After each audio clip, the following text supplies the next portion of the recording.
আমি ঠিক নেই, বুঝে উঠতে পারছি না কে খারাপ চলছে, আমি, আমার ব্যবহার, নাকি আমার সময়। যে বয়সে সব থেকে বেশি খুশিতে থাকার কথা, সে বয়সে পাহাড় সমান কষ্ট নিয়ে কাটিয়েছি বা কাটাচ্ছি। এ যে অবস্থা আমার, একদিন তো উন্নত হবে, কিন্তু ততক্ষণ পর্যন্ত অনেক মানুষের চেহারা আমার হৃদয় থেকে মুছে যাবে। জানি না কোথা থেকে এত চালাকি শেখে কিছু মানুষ, সাথেও থাকে আবার হিংসাও করে, সম্পর্কও বজায় রাখে আবার শত্রুতাও বজায় রাখে। তোমার সামনে এক রূপ আর পেছনে অন্য রূপ ধারণ করে। চালাকি সবার বুঝি, কারণ এখন বাচ্চা নই আমি। আর যে সব সময় আমাকে নিচু দেখায় তাকে সম্মান দেব, এতটাও ভালো নই আমি। দায়িত্বশীল বা গুণবতী আমি কালকেও ছিলাম, আজকেও আছি। শুধু কিছু স্বার্থপর মানুষের স্বার্থপূর্ণ হয় না বলে বেকার আমি তাদের জন্য কালকেও ছিলাম আর আজকেও আছি। সব থেকে খারাপ মুহূর্ত সেটা, যখন কোনো আপনজন খুব কষ্ট দেয় আর চোখে জল চলে আসে, আবার সেই এসে বলে কি হয়েছে, আর আমি হাসতে হাসতে বলি কিছু না, সব ঠিক আছে। এখন আর আমার কারোর কাছে কোনো অভিযোগ নেই বন্ধুরা, কারণ আমি এখন ধরে নিয়েছি বা মেনে নিয়েছি যে আমি কারোর যোগ্য নই।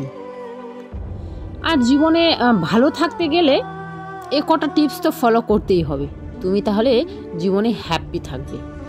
যেখানে তোমার কদর নেই সেখানে যেও না, যে তোমাকে বুঝতে চায় না তাকে কখনো বোঝাতে যেও না, যে সত্য কথা বললে রেগে যায় তার রাগ কখনো ভাঙাতে যেও না, যে তোমার চোখের নিচে নেমে গেছে তাকে কখনো উপরে তোলার চেষ্টা করো না। জীবনে কোনো সমস্যা আসলে ভেঙে পড়ো না, আর যে আবহাওয়ার মতো বদলে যায় তার সাথে সম্পর্ক টিকিয়ে রেখো না, দেখবে ভালো থাকবে। তো যাকগে, লাকড়ি টাকড়ি সব গুছাচ্ছি, অনেকক্ষণ ধরে সেই লাকড়ির ছবড়াগুলো কাটলাম। আর যা গরম দিয়েছে এই দুদিনের মধ্যে, ভাপরে ভাপ, সহ্য হচ্ছে না গরমটা, সত্যি কথা বলতে। আর এমনও না যে ঘরে গিয়ে খুব জোরে ফ্যানের হাওয়া খাবো, সেটাও না, ফ্যানের হাওয়াটাও আবার ঠান্ডাই লাগে, মানে কেমন যেন গরমটা, তাই না? তো যাক গে, নারকেলের ছবড়াগুলো কেটে লাকড়িগুলো সব তুলে নিলাম। এখন আমি ঝাড়ু করতে চাইলাম, ঝাড়ুটাও নিয়ে এলাম, কিন্তু বাবা বলছিল যে আমাকে একটু চা করে দাও বৌমা। যেহেতু 4টা বেজে গেছে, বাবা এখন যাবে হাঁটতে। বাবা প্রতিদিন বিকেলবেলা সকালবেলা 2 টাইম হাঁটাহাঁটি করেন আর কি, তার জন্য বাবা এখনও অনেকটাই স্ট্রং আর শক্তি, মানে কি বলবো, সুস্থ আছে আর কি। তো যাক গে, এই যে বাবার জন্য চা করে নিচ্ছি। আর আজকে ব্লগটা শুরু করেছিলাম দুপুরবেলা থেকে, সকালবেলা রান্নাবান্না সব কিছু কমপ্লিট হয়ে গেছিলো। দুপুরবেলা এসেছিল মাছওয়ালা ভাই, তখনই ভাবলাম চলো আজকে ব্লগটা শুরু করা যাক আর কি। তো মাছ নিয়েছিলাম কি বলতো, শিং মাছগুলো নিয়েছিলাম 300 গ্রাম, আর হচ্ছে মাছের মুড়োটা তোমাদের তো সব দেখিয়েছি, সেই মুড়োটাও ছিল মনে হয় 300 গ্রাম। তো মুড়োটা বাবা ভেবেছিল কি বাড়িতে মনে হয় লাউ আছে, তো সেই জন্য নিল। আর যেহেতু লাউ ছিল না তার জন্য রান্না করিনি, আর দ্বিতীয়ত হলো সকালবেলা বা দুপুরের জন্য সব রান্না করে নিয়েছিলাম, তাই আর রান্নাই করিনি, ভেজে তুলে রেখে দিয়েছিলাম। তো যাকে এই যে বিকেলবেলা একবারে ফিরে এলাম বন্ধুরা, বাজার আজকে ছিল, তার জন্য সানকে বলেছি লাউ আনতে, মাছের মুড়োটা দিয়ে এখন লাউটা রান্না করব। আর এদিকে বাকি কি পটল, ঝিঙ্গে, পুঁই শাক, আমার ফেভারিট পুঁই শাক, ফেভারিট বলতে আমাকে নতুন আর কি সব কিছুই খেতে ভালো লাগে, আর কদিন খেয়ে নিলে আবার আর খেতে ভালো লাগে না এমনটা। পাট শাকটাও এখন খুব ভালো লাগে, কিন্তু কদিন পরে আর খেতে ইচ্ছে করবে না। তো এগুলো শীতে তুলে রেখে দিলাম, যদিও এখন আর শীত নেই বললেও তাও আর কি, ঘরের ভিতরে যেগুলো শাকগুলো রাখি আর চালের উপরে যেগুলো রাখি অনেক ডিফারেন্ট থাকে।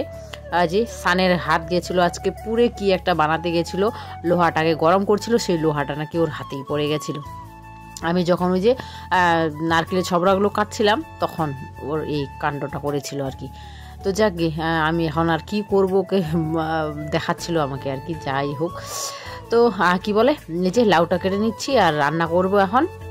আর অনেক দিন ধরেই তোমরা অনেকেই কমেন্ট করছো যে আমার কাজ করা তোমাদের খুব ভালো লাগে, আর খুব পরিষ্কার পরিচ্ছন্ন কাজ, বা কি বলে আমার কথাগুলো তোমাদের খুব ভালো লাগে, আমার ব্লগ শ্যুটগুলোও তোমাদের খুব ভালো লাগে। তারপরে হচ্ছে অনেক কিছু বলছো, আমার কাজ করা দেখে তোমরা এনার্জি পাও, অনেক কিছুই কমেন্ট করেছো, ভুলে গেছি এখন যদিও। তো যতটুকু কটা মনে পড়লো সেগুলোই বললাম। তো অনেক অনেক ধন্যবাদ তোমাদের সবাইকে, মানে আমাকে এতটা ভালোবাসা দেওয়ার জন্য, বা এত সুন্দর সুন্দর কমেন্ট করার জন্য। আজকের গরমটা এতই মানে বেশি যে এই যে বন্ধুরা, বারবার আমি রান্না ওখানে যাচ্ছি আর বাইরে এদিকে এসে একটু চলাফেরা করছি। বাইরেটাই যে একটু এখানে হাঁটাহাঁটি করলেই আবার শান্তি পাওয়া যায়, তেমনটাও খুব বেশি গরম না, কিন্তু উনুনের কাছে একটু গরমটা বেশি লাগে, তাই না? তো যাকে কি করা যাবে, আর যতদিন একটু ঠান্ডা ঠান্ডাই আছে ততদিন উনুনেই রান্না করব। আর যখন খুব বেশি অতিরিক্ত গরম একদম সহ্য করার মতো না, তখন তো আর উনুনে রান্না করব না। যেহেতু অপশন আছে, গ্যাস আছে, তাই আর কি। আর যতটা পারি গ্যাস কম খরচা করারও চেষ্টা করি, তাই না? দুটোই মিলিয়ে চলি। তো আমার পটল ভাজা কমপ্লিট, এখন আমি লাউটা বসাবো। লাউটা বসিয়ে একটা কাজ করব, সেটা হলো ওই যে মাঝে মধ্যে ছেলেকে দিই নজর, বুড়ি নজর বালে তেরা মুখ কালা, এমনটা করি। তো আজকে ওকে সেটাই করে দিব। কারোর লাগুক না লাগুক এটা ঠিক, কিন্তু বাবা মায়ের নজরও সন্তানদের লেগে যায়।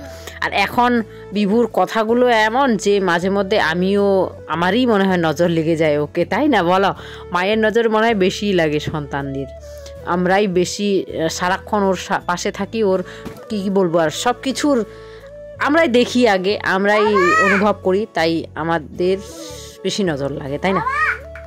তো এদিকে আমার রান্নাও কমপ্লিট। লাউটা ভালো মতো দেখো সেদ্ধই হয়নি, বাসি ছিল মনে হয়, তার জন্য খসখসে হয়ে আছে, গলে যায়নি। তাও খেতে ভালো হয়েছিল যেহেতু মাছের মুড়োটা ছিল, তাই না? তো বন্ধুরা, আজকে ব্লগটা এখানে এন্ড করলাম। সবাই ভালো থেকো, সুস্থ থেকো, আর তপুর ছোট্ট পৃথিবীর সাথে থেকো। Bye bye.